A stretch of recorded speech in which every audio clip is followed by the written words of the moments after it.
본격적으로 하나님 나라를 향해서 이제 걸어가시는 예수님을 향해서 그 예수님 곁에 있던 제자들이 어떻게 세상에 이 하나님 나라를 선포해야 되는가, 이제 그 하나님 나라를 선포하는 것에 대해서 설명을 하기 시작을 합니다. 또 무엇보다도 이제 예수님이 세상을 떠나시고 나면 또 부활하시고 나서 승천하시고 나면 예수님이 제자들 곁에 없거든요. 그렇게 제자들 곁에 없을 때에 제자들이 어떤 믿음을 가지고 어떻게 예수님의 사역을 감당해야 되는지, 제자들이 무엇보다도 이 믿음의 사람이 되어야 되는데 이 믿음의 사람은 어떤 사람이냐, 여기에 대한 설명을 하기 위해서 이 귀신 들린 아이의 이야기를 하시고 있는 겁니다. 제자들은 예수님이 없을 때 어떤 믿음을 가지고 어떤 믿음의 사람이 되어야 될까라고 하는 거죠. 거기에 대한 우리 답을 얻기 위해서 이 귀신 들린 아이를 고치는 예수님을 통해서 우리도 예수님이 곁에 계시지만 예수님의 제자로서 또 성도로서 우리도 어떤 믿음을 가지고 살아야 되지라고 했을 때 이 부분에서 우리는 교훈을 얻어야 되겠는데, 오늘 말씀에 보면 이 제자들이 예수님이 이제 변화산에 올라가 있는 동안에 그 밑에서 이런저런 이야기를 하고 있었어요. 근데 예수님이 딱 내려와 보니까 귀신 들린 아이가 있는데 그 아이를 두고 여러 가지 상황들이 벌어지고 있는 겁니다. 아이는 아이대로 거품을 물고 경련을 일으키고 난리를 치고 있고, 제자들은 허둥지둥 대고 있고, 뭐 하나 해결되는 것 없이 어떻게 보면 난장판이 돼 있는 거예요. 모세가 시내산에서 내려왔을 때에도 이스라엘 백성들이 뭘 하고 있었느냐면 모세가 내려오기를 기다리면서 기도를 하고 있거나 말씀을 묵상하고 있거나 이랬으면 되는데 금송아지를 만들어 놓고 난리 대난리를 치고 있었거든요. 근데 예수님이 산에서 내려왔을 때 나머지 제자들이 하는 짓이 똑같았습니다. 경련을 일으키고 있는 그 아이를 보고는 뭘 하고 있었느냐, 그 아이를 고치기 위해서 하는 게 아니라 서기관들과 변론을 하고 있었어요. 이게 옳으냐 저게 옳으냐. 그런데 여러분 한번 생각해 보세요. 제자들이 제일 어떻게 보면 제자들이 가지고 있는 직업 중에서 서기관들과 변론을 할 수 있는 능력을 갖고 있는 사람이 누구겠어요? 세리 정도? 아니면 갈릴리에서 평생 고기를 낚던 어부입니다. 요즘 낚시하시는 분들은 취미로 하시고 고기를 잡는 분들은 다 디테일하게 다 공부도 많이 하시고 세상 지식뿐만 아니라 고기 잡는 지식도 다식하기 때문에 문제가 되지 않지만, 그 옛날에는 고기를 잡던 분들은 고기 잡는 것만 알면 되기 때문에 다른 지식이 있을 수가 없죠. 그러니까 서기관들과 제자들이 논쟁하고 있었다는 것은 뭐예요? 이건 말도 안 되는 얘기를 하고 있었다는 거겠죠. 서기관들이 볼 때는 기가 막혔겠죠. 또 유대인들 서기관들은 특별히 율법을 중시하고 아는 걸 중시하고 논쟁하기를 좋아하고 아는 것도 많으니까 제자들하고 말이 됐겠나? 말이 거의 되지 않았을 거예요. 근데 문제는 논쟁을 했긴 했는데 정작 이 아이의 병, 귀신 들린 거는 쫓아내지도 못하고 고치지도 못했다는 거예요. 더 심각한 것은 이 귀신이 전형적인 죽음의 증상들을 나타내 보이고 있었다는 겁니다. 이 아이의 이 귀신 들려 있는 이 모습은 하나님의 말씀이 없이 죽어가고 있는 사람들의 전형을 보여주고 있는 거예요. 본문의 장면을 눈앞에서 사람들이 말씀의 기갈, 영혼의 기갈로 죽어가는 이 모습들을 하나님의 능력으로 구원할 수 있음에도 불구하고 구원하지 못하고 그저 논쟁이나 벌이고 있는 우리 교회들이나 우리 성도들의 모습을 보여주고 있다, 그렇게 보여집니다. 여러분, 논쟁은 사람들이 지식을 가지고 자기가 옳다, 네가 그르다 이 이야기를 하는 것밖에 안 됩니다. 그리고 아레오바고에 가서 그리스 아덴에 갔을 때도 바울이 그 스토이고 학파 학자들하고 논쟁을 벌였어요. 그런데 사실은 바울이 많은 전도 여행 중에서 교회를 하나도 세우지 못하고 그 전도 여행에서 실패했던 유일한 곳이 어디냐면 아덴, 아레오바고에서 논쟁을 했던 그곳에서만 교회를 세우지를 못했단 말이죠. 그러니까 이 소아시아 터키 지역에 있는 7교회에 있는 곳들은 다 교회가 있어요. 사데니, 빌라델피아니, 라오디게아니, 빌립보니, 에베소니 교회가 다 있어요. 그런데 그리스에는 교회가 없어요. 근데 바울이 잘못한 거였죠. 사실은 바울이 가서 거기에는 워낙 철학자들이 많고 워낙 지식에 뛰어난 사람들이 많으니까 내가 배운 가마리엘 문화에서 배운 그 지식만 가지고도 얼마든지 이 사람을 설득할 수 있다, 이런 인간적인 자신감이 바울에게는 있었던 거예요. 그래서 그 인간적인 자신감을 가지고 아레오바고에 가서 그 스토이고 철학자들하고 논쟁을 벌였는데 그 논쟁에서 어떻게 됐습니까? 아무것도 얻지를 못하지 않았습니까? 그러니까 여러분, 복음은 논쟁을 벌이는 게 아니에요. 복음은 하나님의 능력의 말씀을 선포하는 겁니다. 여러분 꼭 기억하십시오. 복음은 논쟁으로 설득이 되어지는 게 아니에요. 복음은 하나님의 말씀으로 선포되어져야 되는 것이고, 복음은 논쟁할 이유가 전혀 없습니다. 여러분, 진리를 가지고 논쟁하는 거 보셨습니까? 해가 동쪽에 아침이면 뜬다라고 하는 걸 가지고 누가 논쟁을 합니까? 해가 아침이면 동쪽에서 뜨고 저녁이면 해가 서쪽에서 진다라고 하는 이야기는 그냥 선포하면 그걸로 끝이에요. 그렇기 때문에 진리는 선포로 끝나는 거지 논쟁을 하거나 사람들의 지식을 가지고 현학적인 이야기를 만들어낸다고 해서 그 이야기가 설득이 되어지는 게 아니라는 거죠. 진리를 왜 설득합니까? 선포하면 그걸로 끝인 거예요. 그런데 오늘도 이 제자들은 진리를 가지고 하나님 나라를 가지고 서기관들과 논쟁을 벌였단 말이에요. 정작 말씀이 없어, 능력이 없어 죽어가고 있는 아이가 옆에서 거품을 물고 쓰러져 있는데 해야 될 일은 안 하고 안 해도 되는 일을 하고 있는 이 제자들의 어리석은 모습을 우리가 보는 거죠. 그렇기 때문에 우리 교회도 마찬가지고 우리 성도들도 마찬가지입니다. 우리가 정작 해야 될 일이 뭐고, 정작 우리가 지금 어떤 일을 우선해 두고 무엇을 감당해야 되는지를 잘 판단할 수 있어야 되고, 영적인 분별력도 있어야 됩니다. 이제 얼마 되지 않아서 예수님이 내려오실 텐데 그때 뭘 보여주려고 할 것입니까? 우리가 예수님 오시는 날 뭘 보여줘야 되는지를 잘 생각하셔야 됩니다. 오늘 예수님과 세 제자가 변화산에 올라가셨다가 이제 내려오셔가지고 그 광경을 보고 예수님 탄식하셨겠죠. 한숨을 푹푹 쉬셨겠죠. 거기 가보면 예수님이 한숨 쉬어가지고 땅이 움푹 파였다고 해요. 후 해가지고. 이제 전설이죠. 그런 전설, 이런 전설이 성경에도 되게 많이 있습니다.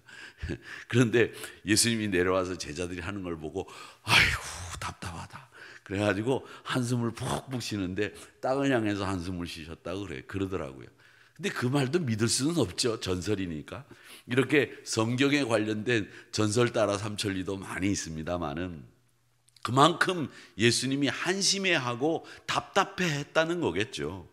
어쨌든 내려와서 예수님이 답답해 하셨다는 이야기가 19절에 나오는데 보세요. 뭐라고 얘기하시느냐면 대답하여 이르시되 믿음이 없는 세대여 내가 얼마나 너희와 함께 있으며 얼마나 너희에게 참으리요 그를 내게로 데려오라 하시매.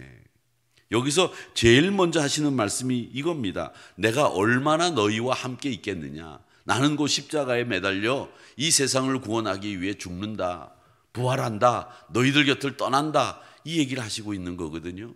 그러면 내가 없을 때 너희들은 어떤 믿음을 가지고 나의 사역을 계속 이어갈 거냐, 이 얘기를 하시고 있는 겁니다. 이런 상황에서 귀신 들린 아이는 거의 죽은 거나 다름없죠.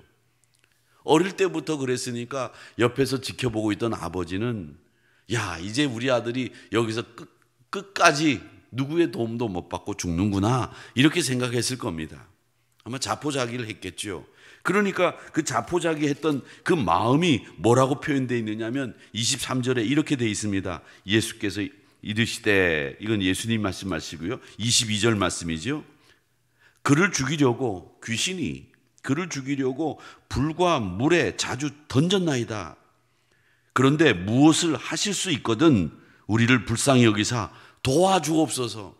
이 말씀은 믿음이 없어서 한 말이라기보다는요, 너무 오랫동안 아이가 귀신에 들려서 고통을 받는 것을 보고 난 뒤에 그 아버지의 마음속에 자포자기를 한 거예요.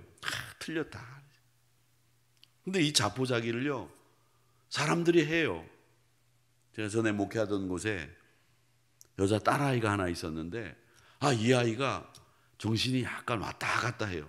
이 정신이 나갔다가 들어왔다가 나갔다 들어왔다 해요.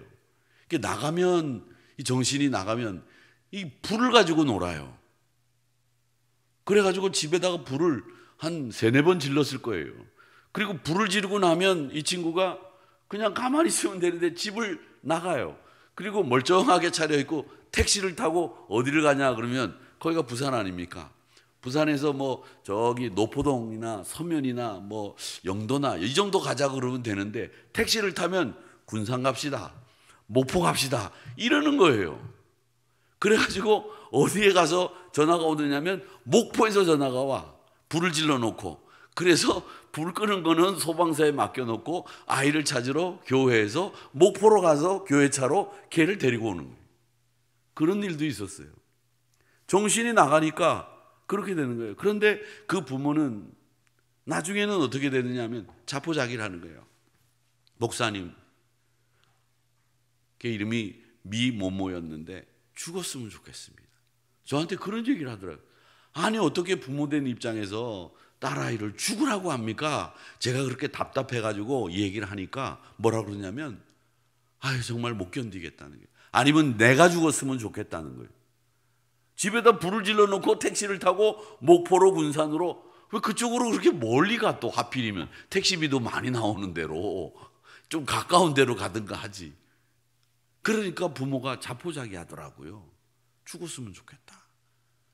제가 뭐라고 그러니까 그럼 내가 죽었으면 좋겠다. 그럼 그건 또 야단 안 맞을 것 같아서 그렇게 얘기하는데 그것도 야단 맞을 일이죠. 그렇게 자포자기 한다는 거죠. 그러니까 저는 이 귀신 들려서 거품 물고 격려를 일으키는 이 아이의 아버지가 자포자기해서 하는 이 말, 무엇을 하실 수 있거든. 뭐 세상에 나를 도와준 사람 아무도 없는데 예수님이라고 저를 도와줄 수 있겠습니까? 이런 마음에서 이런 얘기를 했겠죠. 근데 예수님이 이때 정신이 번쩍 들도록 하신 말씀이 23절의 말씀입니다. 뭐라고 말씀하셨느냐면 할 수 있거든이 무슨 말이냐? 믿는 자에게는 능치 못할 일이 없느니라, 이 말씀을 하셨습니다. 믿음이라고 하는 것이 있어야 된다는 거죠. 제가 말씀드렸죠. 저 섬에서 목회하던 우리 목사님 아들이 병들어서 그냥 열이 펄펄 나는데 야고보서 5장 14절의 말씀대로 기름을 부어 거기에 기도하니까 나았다. 그 말이 뭐냐? 믿음을 가지고 하나님의 말씀을 붙잡고 기도한 거지 뭐 그 기름을 부어가지고 나은 게 아니에요. 그 기름을 부었다 그러니까 그 기름이 식용유일 텐데 부엌에 있는 식용유가 해표입니까? 아니면 뭡니까? 이거 물어보는 분들이 계셔요. 우리 교인들은 안 그런데 끝나고 나면 해표 그림이지요. 그게 해표건 뭐건 상관이 없어요. 말씀 붙잡고 믿음으로 기도했느냐, 이걸 이야기하는 거거든요. 그러니까 오늘 주님이 우리에게 원하시는, 내가 없을 때 제자들이 너희들이 어떤 사람이 되어야 되느냐, 믿음의 사람들이 되어야 된다. 너희들이 믿음의 사람 할 수 있거든이 무슨 말이냐, 믿는 자에게는 능치 못할 일이 없다, 이렇게 말씀해서 이 이야기를 모두 정리하시는 겁니다. 여러분, 이 태도, 믿음을 인정받아야 되고 믿음으로 살아야 된다고 하는 것을 얘기하고 있는 겁니다. 여러분, 예수님이 계시지 않는 제자들의 모습은 이런 믿음으로 논리나 변증이나 논쟁이나 이걸 가지고 말씀 없이 죽어가는 사람들을 지켜보는 이런 일이 있어서는 안 되겠다. 오직 믿음이 능력입니다 라고 하는 것을 이야기하시고 있습니다. 이게 하나이고요. 그 다음에 25절에서부터 29절 말씀을 쭉 보세요. 뭐라고 얘기하느냐? 무리들이 모여드는 가운데서 귀신을 내쫓으시죠. 이 아버지의 절규를 믿음으로 인정하셨다는 겁니다. 그렇게 간절하게 할 수 있거든이 무슨 말입니까? 저는 자포자기했습니다. 저는 이제 틀렸다고 봅니다. 무슨 소리냐? 할 수 있거든이 무슨 말이냐, 믿는 자에게는 능치 못할 일이 없다 하시면서 귀신을 쫓아내셨습니다.